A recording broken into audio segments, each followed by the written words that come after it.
नमस्कार दोस्तों, स्वागत है आप सभी का आपके अपने YouTube channel defence welfare junction के एक नए एपिसोड के अंदर। और मैं हूं आपका साथी विजय कुमार। दोस्तों, आज मैं लेकर आया हूं आप लोगों के लिए एक मास्टर वीडियो। ये आप लोगों के लिए बहुत ही बेनिफिशियल होने वाली है, क्योंकि इसके अंदर मैंने जो चीज़ ली है वो CSD से रिलेटेड जो जितने भी कॉमन क्वेश्चंस होते हैं लोगों के, उनकी लिमिट के रिगार्डिंग, उनके रीसेल वैल्यू के यानी कि जो व्हीकल वो परचेज करते हैं उनके रीसेल से रिलेटेड, और इसके अलावा उनको क्या क्या अथराइज है, क्या वो गाड़ी खरीद सकते हैं, कितने दिनों में खरीद सकते हैं, यानी कि जितने भी आपके दिमाग में डाउट होते हैं उन सब के बारे में आपको इस वीडियो के अंदर कंप्लीट जानकारी दी जाएगी। तो दोस्तों, वीडियो शुरू करने से पहले अगर आप इस चैनल के ऊपर नए हैं तो कृपया चैनल को सब्सक्राइब कर लीजिएगा, क्योंकि इस चैनल के ऊपर इसी तरह की वैल्यूएबल इन्फॉर्मेशन मिलती रहती है। तो चलिए दोस्तों, वीडियो को शुरू कर देते हैं। तो दोस्तों, यहाँ पर अगर सबसे पहले हम बात करते हैं कि इस CSD के थ्रू गाड़ी कौन कौन खरीद सकता है, तो यहाँ पर अगर बात करते हैं हम, तो सबसे पहले जो सर्विंग पर्सनल है, यानी कि आर्मी नेवी एयरफोर्स के जो सर्विंग पर्सनल हैं जो अभी सेवा में हैं, वो यहाँ पर CSD के थ्रू गाड़ी खरीद सकते हैं। इसके बाद जो एक्स सर्विस मैन हैं आर्मी नेवी एयरफोर्स के, तो वो भी यहाँ पर CSD के थ्रू गाड़ी खरीद सकते हैं।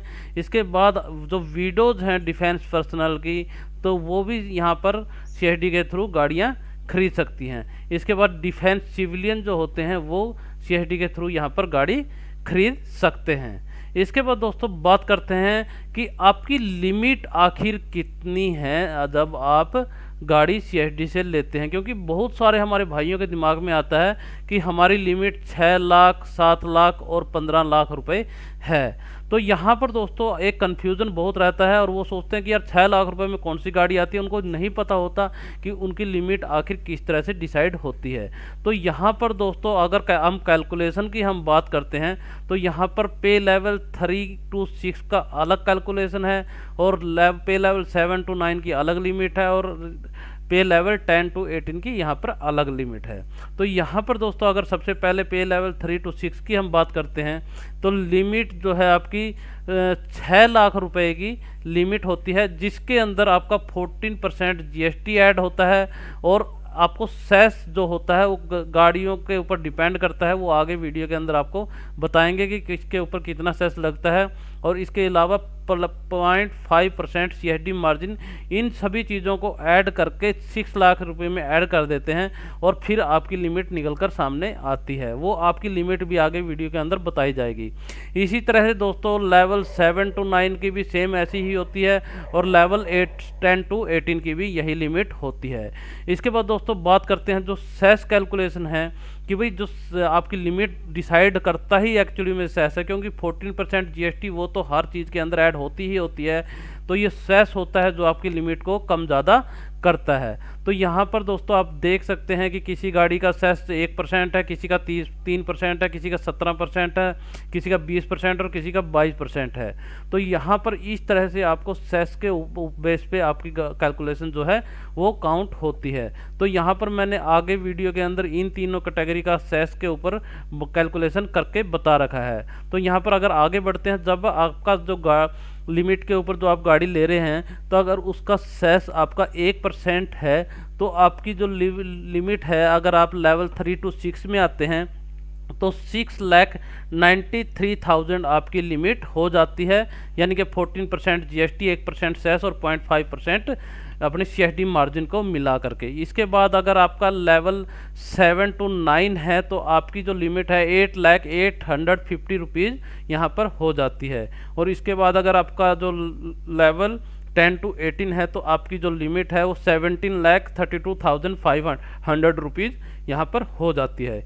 इसके बाद दोस्तों अगर आपका सेस जो है वो 3% यहाँ पर होता है, तो जो आपकी लिमिट होती है लेवल 3 to 6 की, तो वो आपकी बढ़कर 7,05,000 रुपये हो जाती है, और लेवल 7 to 9 की 8,22,500 रुपये यहाँ पर हो जाती है। इसके बाद अगर लेवल 10 to 18 की हम बात करते हैं, तो यहाँ पर भी उनकी लिमिट बढ़ जाती है, 7,62,500 रुपीज़ यहाँ पर हो जाती है। यही तरह दोस्तों अगर सेस यहाँ पर आपका 17% है, तो यहाँ पर जो लेवल 3 to 6 की जो लिमिट होती है वो 7,89,000 बढ़ जाती है। और इसके बाद अगर आपकी लेवल 7 to 9 की लिमिट की बात करते हैं तो आपकी जो लिमिट है वो 9,20,000 हो जाती है। इसके बाद अगर लेवल 10 to 18 की बात करते हैं तो आपकी जो लिमिट बढ़कर 19,72,500 रुपये हो जाती है। इसके बाद दोस्तों जो नेक्स्ट बढ़ते हैं कि भाई आप कितने साल में कौन कितनी गाड़ियां यहाँ पर सीआईडी के थ्रू परचेज कर सकते हैं। तो अगर सबसे पहले हम बात करते हैं लेवल 3 to 6 की, दोस्तों बहुत सारे हमारे भाइयों को ये भी गड़बड़ रहता है कि भाई उनका पता नहीं होता कि वो किस लेवल के अंदर आते हैं। तो यहाँ पर अगर रैंक वाइज बात करते हैं तो आपका सिपाही, नायक, हवलदार, नायब सूबेदार, AC, LAC, CPL, SGT, JW, OS, LS, PO और सीपीओ, ये सारे के सारे रैंक जो हैं लेवल 3 to 6 के अंदर आते हैं। अगर अभी बात करते हैं कि वो उनका पीरियड ऑफ परचेज क्या है, कब कब खरीद सकते हैं, तो उनके लिए बता देते हैं कि जो मिनिमम सर्विस है आपकी सेना के अंदर वो 5 साल की होनी चाहिए।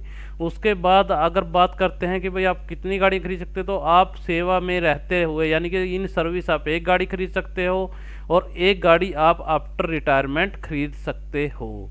इसके बाद दोस्तों अगर जो नेक्स्ट बढ़ते हैं तो आपका जो दोनों गाड़ियों के बीच जो गैप है वो आपका 8 साल का होना चाहिए, क्योंकि बहुत सारे हमारे भाइयों को पता होता है कि अगर उन्होंने मान के चलो एक गाड़ी आज रिटायरमेंट से 5 महीने पहले खरीद लिया तो उनको लगता है कि एक गाड़ी वो एक आफ्टर रिटायरमेंट खरीद लेंगे। लेकिन दोस्तों दोनों गाड़ियों के बीच में यहाँ पर भी गैप आपका 8 साल का ही होना चाहिए। इसके बाद दोस्तों अगर लेवल 3 to 7 to 9 की बात करते हैं हम, तो यहाँ पर आपके जो रैंक स्ट्रक्चर आएगा वो आएगा आपका subedar, subedar major, W, MW, MCPO second class और एमसीपीओ फर्स्ट क्लास। और यहाँ पर अगर आपकी मिनिमम सर्विस की बात करते हैं तो यहाँ पर भी आपकी मिनिमम सर्विस 5 साल ही होनी चाहिए। इसके बाद अगर बात करते हैं 1 in सर्विस, यानी कि जब आप एक सर्विस में रहते हो तब एक एज ए OR रैंक, यहाँ पर मैं थोड़ा टाइपिंग मिस्टेक हो गया है, यहाँ पर आप एक OR रैंक में खरीद सकते हो। और 1 आफ्टर प्रमोशन, जब आपका प्रमोशन हो जाता है तो आप एक गाड़ी और खरीद सकते हो। और 1 आफ्टर रिटायरमेंट, ओ यानी कि एक गाड़ी आप आफ्टर रिटायरमेंट खरीद सकते हो, यानी कि आप 3 गाड़ियां यहाँ सीआईडी के थ्रू परचेज कर सकते हैं। और यहाँ पर भी कंडीशन वही है दोस्तों कि इन तीनों गाड़ियों के बीच में जो गैप है वो 8 साल का होना चाहिए, यानी कि एक गाड़ी से दूसरी गाड़ी का जो गैप है वो 8 साल का होना चाहिए। इसके बाद दोस्तों नेक्स्ट बढ़ते हैं अगर आपके लेवल 10 to 18 की तरफ, तो यहाँ पर हमारे सारे ऑफिसर साहिबान आ जाते हैं। और इनकी अगर बात करते हैं तो मिनिमम सर्विस की अगर बात करते हैं तो इनके लिए कोई कंडीशन नहीं है, ये कभी भी ज्वाइनिंग के बाद गाड़ी खरीद सकते हैं। इसके बाद अगर नंबर ऑफ परचेज की बात करते हैं तो यहाँ पर भी कोई लिमिट नहीं है इनकी, यानी कि इनका कोई टाइम बाउंड नहीं होता कि भाई इनको कितनी गाड़ी खरीदनी होती हैं। तो इसके बाद अगर बात करते हैं गैप जो है वो इनके लिए भी सेम एप्लीकेबल है कि सर यानी कि एक गाड़ी से दूसरी गाड़ी के बीच में जो गैप है वो 8 साल का होना चाहिए। इसके बाद दोस्तों बात करते हैं रीसेल रिलेटेड क्वेश्चंस की कि आप रीसेल कब कर सकते हैं, कैसे कर सकते हैं। तो यहाँ पर दोस्तों अगर बात करते हैं आपके 2 व्हीलर्स की, तो आप सीएसडी के थ्रू हर 4 साल में एक 2 व्हीलर खरीद सकते हैं और 4 साल बाद ही आप उसको रीसेल कर सकते हैं। इसके बाद अगर बात करते हैं यहाँ पर कार की, तो यहाँ पर 4 व्हीलर यानी कि आपका 5 साल का मिनिमम खरीदने के बाद 5 साल आपने यूज़ करना है, उसके बाद ही इस गाड़ी को आप रीसेल कर सकते हैं। ये आप साइड में स्क्रीनशॉट भी देख सकते हैं, जब आप ऑनलाइन खरीदते हैं तो आपको पता हो जाएगा कि भाई उसके अंदर कंडीशंस वगैरह लिखी रहती हैं। इसके बाद दोस्तों आगे बढ़ते हैं यहाँ पर कि आपके लिए डॉक्यूमेंट क्या क्या चीज़ों की ज़रूरत होती है इसके लिए। तो यहाँ पर दोस्तों जब हम अभी प्रोसेस चेंज हो गया है, आपको सीएसडी के अंदर ऑनलाइन रजिस्ट्रेशन करना पड़ता है, जिसके लिए आपके पास अगर आप सर्विंग हैं तो आपके पास पैन कार्ड तो मैंडेटरी होना ही होना चाहिए, वो सर्विंग हो या एक्स सर्विसमैन हो। इसके बाद सर्विंग सर्टिफिकेट, जो आपका सीएसडी का जो ग्रोसरी कार्ड है वो आपका अपडेटेड रिन्यूअल वाला जो सीएसडी का ग्रोसरी कार्ड है वो आपके पास होना चाहिए। इसके बाद अगर आप एक्स सर्विसमैन है तो आपका पीपीओ और डिस्चार्ज बुक आपके पास होनी चाहिए, यानी कि इनके साथ आप अपने आप को रजिस्टर्ड करवा सकते हैं सीएसडी के पोर्टल के ऊपर, और वहाँ से आप ऑनलाइन इन चीज़ों को परचेज कर सकते हैं। तो ये एक वीडियो थी दोस्तों कि भाई मैंने सोचा कि भाई बहुत सारे हमारे भाइयों को इस तरह की प्रॉब्लम आती हैं लिमिट से रिलेटेड, तो ये एक मास्टर वीडियो का काम करेगी कि भाई कोई भी अगर आपका डाउट होता है तो वो आप इसको देख के क्लियर कर सकते हैं। तो मेरी आपसे एक ही रिक्वेस्ट है कि आप इस वीडियो को ज़्यादा से ज़्यादा शेयर ज़रूर करें, क्योंकि दोस्तों मेहनत करने का तभी फ़ायदा है जब हमारे बहुत सारे जवान भाइयों के पास ये वीडियोज़ पहुंच जाती है और उनका कुछ ना कुछ बेनिफिट हो जाता है। तो आशा करते हैं आपको ये इन्फॉर्मेशन पसंद आई होगी दोस्तों। अगर वीडियो पसंद आती है दोस्तों तो वीडियो को लाइक ज़रूर कीजिएगा और चैनल को सब्सक्राइब भी ज़रूर से ज़रूर कीजिएगा। तो चलिए दोस्तों, इसी के साथ इस वीडियो को एंड करते हैं, फिर मिलेंगे एक नई वीडियो के साथ। तब तक के लिए जय हिंद।